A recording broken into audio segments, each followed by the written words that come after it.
Well, welcome back to the Ohio Valley Conference Men's Basketball Media Day in Evansville, Indiana. Harry Schrader with you, ValleyHoopsInsider.com. We've got the head coach of the Eastern Illinois Panthers, Marty Simmons. Our old friend Dan Lures is with us here, one of their players. First of all, just thanks for carving out time. Is it difficult, like you're in the middle of practice and everything's going on, and, drive to Evansville and go do this? No, not really. I mean, we had a day scheduled off. You know earlier enough that you can get organized, and we certainly understand what this can do, not only for our program, but all the programs in the league, and I think it's something we enjoy doing. But before we talk about individual players and all of that, second year at Eastern now, but last year was kind of whirlwind, and this year a little bit normal.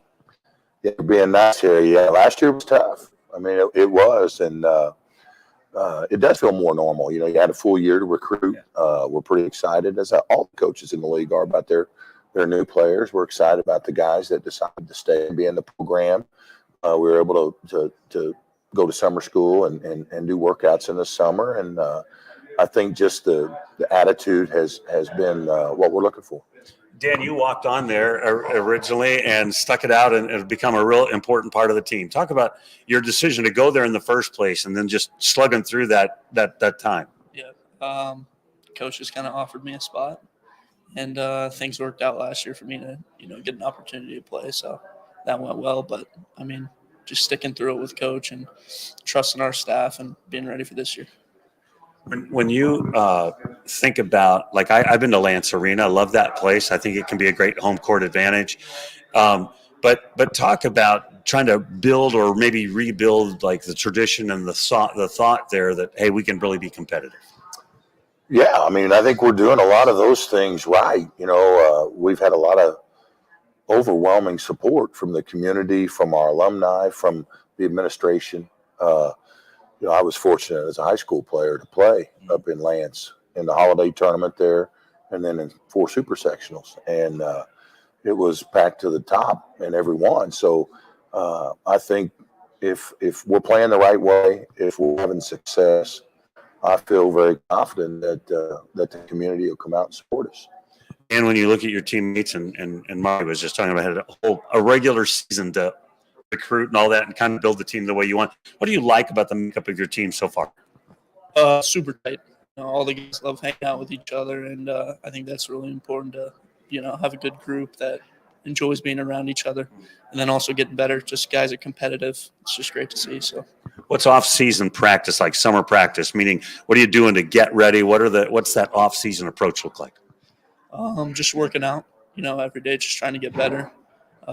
Getting in the gym during practice time, and then coming in with some of the guys after shooting and stuff like that, just trying to improve our games. When you look at off-season, what makes it a successful off-season? Because this time of year, everybody tells me we had a great off-season, the guys are looking great, but what are those things you're looking for?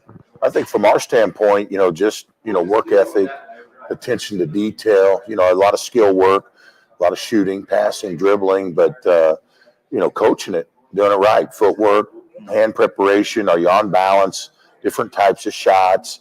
But I think, obviously getting in the weight room and getting stronger, that was huge for us.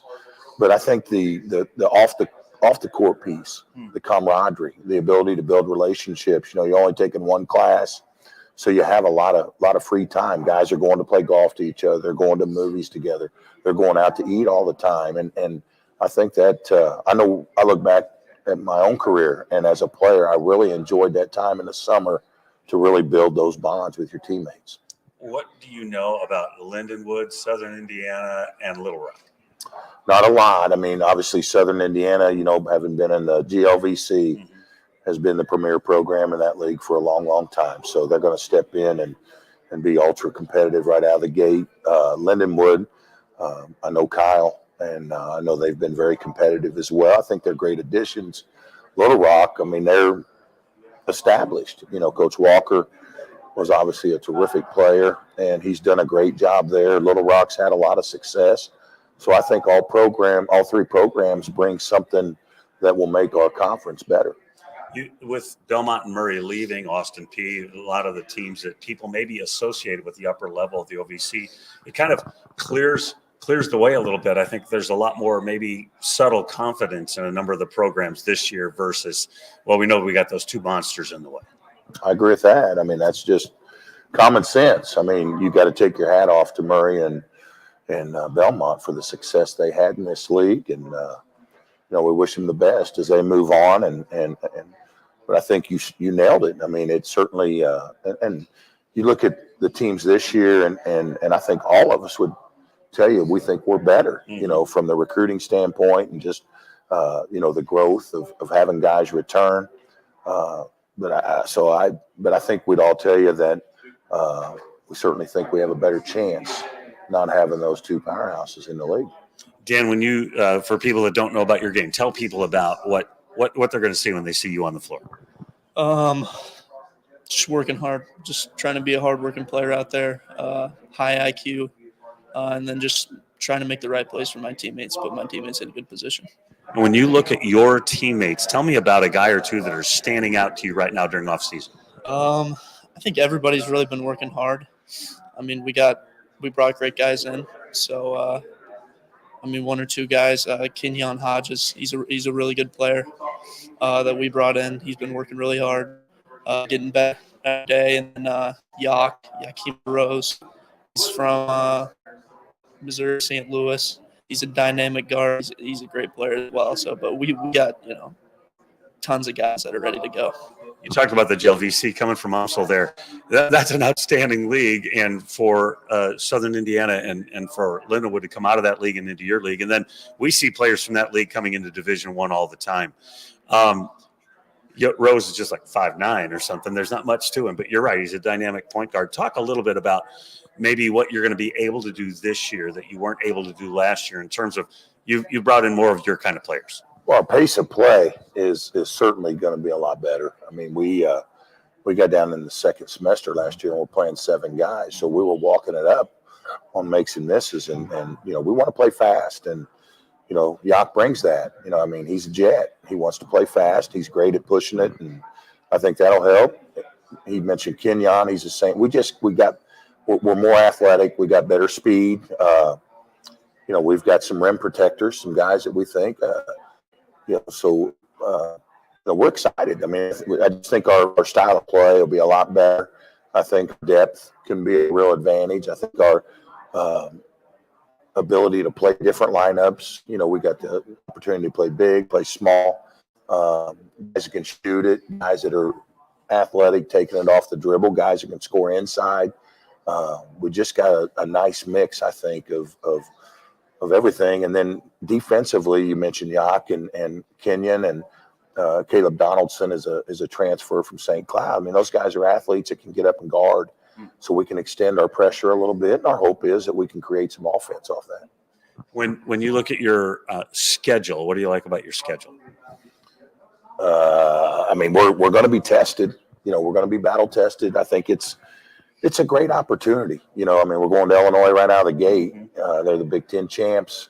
The atmosphere. I mean, that's something that I think our players, when they get old like me, they'll be able to tell their kids and their grandkids. They had an opportunity to play against Illinois in the State Farm Center, and the same with, Ohio State and Iowa. I mean, just quality, high major, big time basketball. But then, you have the opportunity to play Illinois State at home. I don't think we've done that in some 40 years, and Ball State, West. I mean, it's a tough non-conference schedule, but I think if we just stay the course, we'll grow a lot from it, and it'll really prepare us for what we're getting ready to play in the Ohio Valley.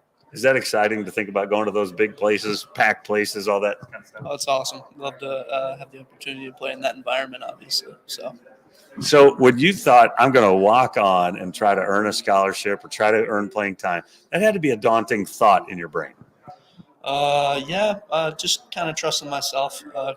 Coach told me I'd have a fair shot just like anyone else. So, just trusting what, I thought I brought to the table. So. And obviously it worked. He averaged like about 8 points a game. I mean, you weren't just throwing the dice. You could tell he was a player.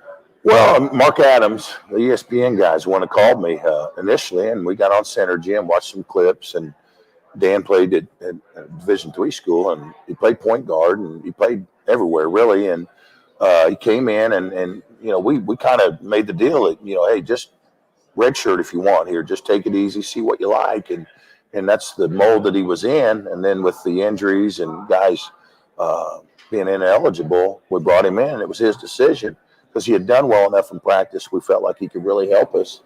And it was his call, and he decided that he wanted to play. And if I'm not mistaken, he started the whole second half and was our leading scorer in conference play. And he just does a lot of the intangibles. He's a good leader. We really need that. That's something that our team really needs is leadership. But he shot 54% from three. Again, he played a lot of different positions. He played point guard some at the very end, but he did a nice job for us. He sounds like a coach when he talks. Like asking questions and he gives you those coach answers, but he's high IQ, and we hear that word thrown around a lot. But those kind of guys that know what to do on the floor when everything breaks down and all that, they're invaluable, right? Absolutely. We're always talking to our guys about, seeing the next play, seeing the next action, whether it's offensively or defensively. The anticipation, and Dan does that, and it is a big part of it. Just being a good decision maker, just the little things. If guys playing on the high side in the post, you're going to take it down and give it to him on the low side. You see the help sneaking over, so you're going to shake and you're going to skip it across for the three. The little things that you're teaching in practice, but also watching on tape. And then now when you see your guys executing those things in the heat of the battle, those are the guys that I think that can be really successful. Appreciate your time. Marty Simmons, Dan Lures, they're from Eastern Illinois. The Panthers in the OVC. We'll be back with our next basketball coach here from the OVC Media Day in just a minute.